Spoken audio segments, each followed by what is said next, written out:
Saudi अरब की वजारत हज व उम्रा की तरफ से ट्विटर पर एक वजाहती इंफोग्राफिक शाये किया गया है। इसमें ट्रांजिट वीज़े पर आने वाले मुसलमानों के लिए मुख्तसर वक्त में उम्रा करने की सहूलत के साथ इसके फवाइद बयान किए गए हैं। ट्रांजिट वीज़े पर आने वाले उम्रा के मुनासिक अदा कर सकेंगे। इसके अलावा मस्जिद नबवी की जियारत का शरफ भी हासिल कर सकते हैं।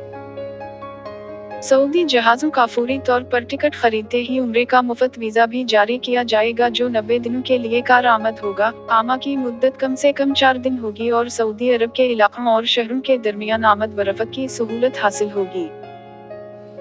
ये वीज़ा 3 तरीकों से हासिल किया जा सकेगा। सफरी टिकट की बुकिंग एयरलाइंस और फलाई नास के जरिए दरखास्त जमा कराने से और वजारत खारिजा के कौमी वीज़ा प्लेटफार्म के जरिए और ईमेल के जरिए वीज़ा हासिल किया जा सकता है। वजारत हज व उम्रा का कहना है कि वीज़ा हासिल करने के बाद उम्रा परमिट को तो करना ऐप के जरिए बुक करना लाजिम होगा। दी voice of UK Urdu Saudi Arab.